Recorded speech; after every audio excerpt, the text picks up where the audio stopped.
የዋሃንና ንጹሃን ቅዱሳን ምእመናንን ከልብ ይቅርታ ጠይቃል። ውድ ቤተሰቦቼ ከደቂቃዎች በፊት አንድ ቪዲዮ ለቅቄ ነበረ።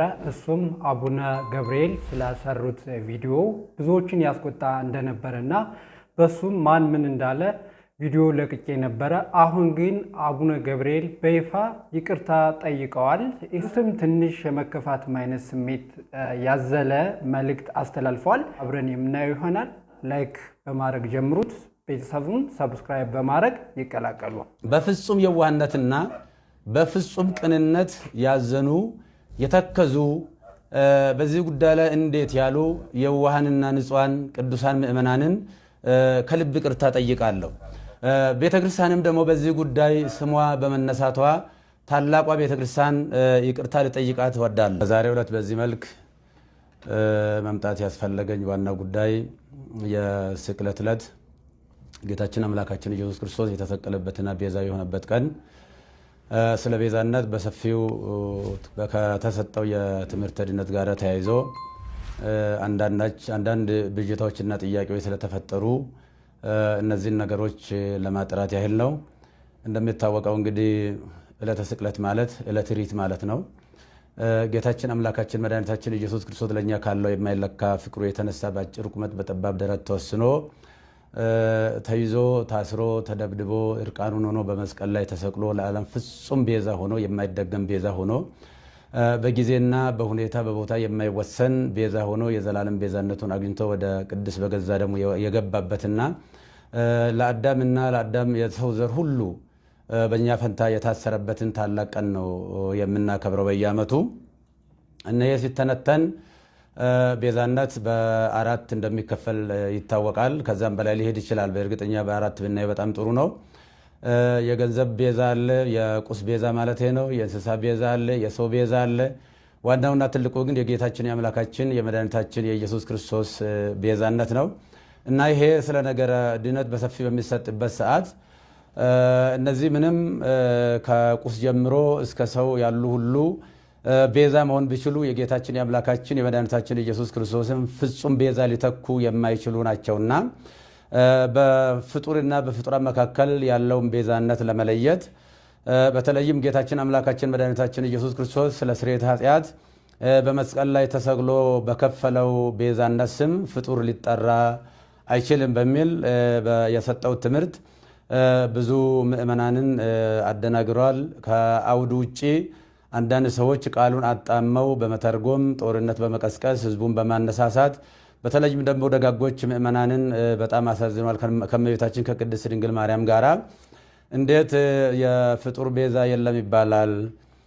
ከገንዘብ ጀምሮ ከቁስ ጀምሮ ብዙ ቤዛዎች አሉ ብለው በመተንተን ነው ብዙ ጊዜ ሲወራ ሲነገር የነበረው። እኔ በሰዓቱ ስለ ቁስ ቤዛ፣ ስለ እንስሳ ቤዛ፣ ስለ ሰው ቤዛ ብዙ መናገር አላስፈለገኝም። ዋናው በመስቀል ላይ ተሰቅሎ ስለሱ ብቻ ነበር በሰፊ መናገር የነበረብኝና ምንም ቤታችን ቤዛ ዓለም ብትባልም የጌታችን የአምላካችን ኢየሱስ ክርስቶስን ቤዛነት አይተካም የሚል ቃል በብዙ ሰው ብዙዎቹን ግራ ጋብቶ እንደነበር አስታውሳለሁ። እንኳንም ቤታችን ቅድስት ድንግል ማርያም ይቅርና ድንጋይ ቤዛ ተብሏል፣ ወርቅ ቤዛ ተብሏል፣ ገንዘብ ቤዛ ተብሏል፣ ጫማ ቤዛ ተብሏል፣ ቆብ ቤዛ ተብሏል እና ከፈጣሪ በታች ከፍጡራን በላይ የሆነች እግዚአብሔር የመረጣትና ከአንስተ ዓለም ሁሉ አልቆ አክብሮ የፈጠራል ለእናትነት የመረጣት እመቤታችን ቅድስት ድንግል ማርያምን ከፍጡር ጋር እንኳን ልናወዳድራት አንችልም። አቻ የሌላት ወደር የሌላት እና ከእሷ ጋር በማጣላት በተለይም ያው ለማጣላት እንኳን የተደረገ ነገር አይደለም። ህዝብን ጥያቄ ውስጥ ሊከት የሚችል ዋቴቨሪትስ ግን በዚህ ልክ መቅረባቸውም አንድ ትልቅ ነገር ነው። አባቶችን ጊዜ መልሳቸውን አብረን የምናይ ይሆናል። ትልቁ ነገር ግን የሚያወዛግብ ትምህርት አለመልቀቅ አለማስተማር ይሻላል። ምእመኑን ጥያቄ ውስጥ ሊከት የሚችል ነገር አለመስራት ይሻል ነበረ። ያደረገው ቅስቀሳ በፌስቡክ እና በኦንላይን ላይ እንደሚደረገው ቅስቀሳ አይደለም። አንደኛ የኔ አስተዳደጌም አኗኗሬም በአጠቃላይ ህይወቴም ከደብረ ሊባኖስ የወጣ ነው። እኔ የተክለ ሃይማኖት ልጅ ነኝ እና በዚህ ደረጃ ነገሮችን በጣም አግሎ ብዙ ምእመናንን አስቀይሟልና እኔ ከትምህርት ቤት ጀምሮ በእመቤታችን በቅድስት ድንግል ማርያም በእንተ ስማ ለማርያም እያልን ድርቆሽ እየለመንን ኮሾሮ እየለመንን ቁራሽ እየለመንን ስሟን እንጀራ በልተንበታል ለብሰንበታል እና ቤዛዊተ ዓለም ብለን በሰዓታቱ በሌላው መጻሕፍት በቅዳሴዋ በውዳሴዋ እየጻፍን እየተረጎምን እያስተማርን እንገኛለን። እኔም በግሌ ስለሷ ብዙ ሰብኬያለሁ። ስለሷ ወላዲተ አምላክነት በተለይም ንጻ ጠባይ ያላደፈባት ነውር ነቀፋ የሌለባት ኃጣው ያላገኛት እግዚአብሔር በንጽህና በቅድስና ከዓለም አልቆ የፈጠራት ከሁሉም አልቆ የፈጠራት አቻና ወደር የሌለባት እንደሆነች ብዙ ጊዜ በሰፊው ትምህርት ሰጥቼበታለሁ። መጽሐፍም ጽፌያለሁ። ያንን መከታተል ይቻላል። እኛ ብቻ ሳንሆን መልአኩ ቅዱስ ገብርኤልም ቡሩክት አንቲ እማንስት ወቡሩክ ፍሬ ከርስኪ አንቺ ከሴቶች ሁሉ የተለየሽ ነሽ ብሎ ያደነቃትና ያመሰገናት ፈጣሪ ለእናትነት የመረጣት እናት ስለሆነች እንኳንስ እሷን ይቅርና ማንንም በክርስትና ለመናቅ አይቻልም። እኔ የወለደችኝ ውድ እናትን በእጅጉ የሚወዳት የማከብራት ነኝና እናትን የማከብር የፈጣሪውን እናት በምንም አይነት ተአምር ዝቅ አድርጌ የማይበት ምንም አንዳች ሁኔታ የለም። በዕለቱ የተደረገው ጌታችን አምላካችን መድኃኒታችን ኢየሱስ ክርስቶስ በሚጠራበት ቤዛነት የኃጢአት ስርየት ቤዛነት በዚህ ፍጡር ሊጠራ አይገባም አይችልም የሚል ነው። በጥቅሉ የሚያጋባ ነገር አለው። እርግጠኛ ነኝ በዚህም አባቶች መልስ የሚሰጡበት ይሆናል።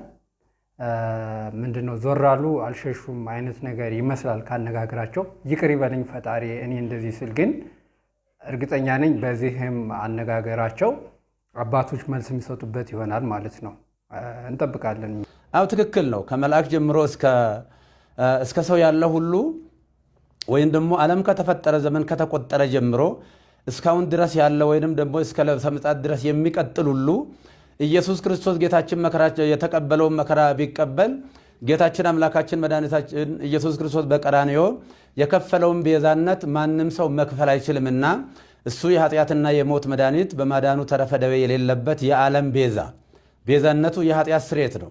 አው እያንዳንዳቸው ለምሳሌ እነ ሙሴ ቤዛ ተብሏል። ነገር ግን የሙሴ ቤዛነት በአረፍተ ዘመን ተገጥተዋል፣ በጊዜ ተገጥተዋል፣ ዮርዳኖስ ማዶ ተገጥተዋል። የሁሉም ፍጡራን ቤዛነታቸው በጊዜ በሁኔታ የሚገታ ነው።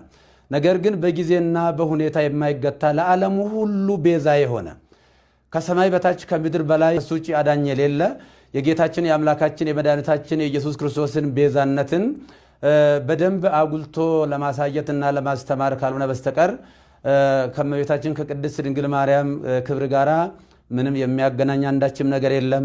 እሷም ከፈጣሪ ልጅ ከተቀበለው መከራ ጋር ሊወዳደር አትችልም እና ብዙ ምእመናን በዚህ ጉዳይ በእጅጉ አዝነዋልና የኢየሱስ ክርስቶስ ቤዛነትና አዳኝነት ለድርድር ለክርክር የማይቀርብ ለምንም ለውይይት የማይቀርብ ዛሬም ትላንትናም ነገም ያው የሆነ እሱ ለዘላለሙ ሲያድን ይኖራል።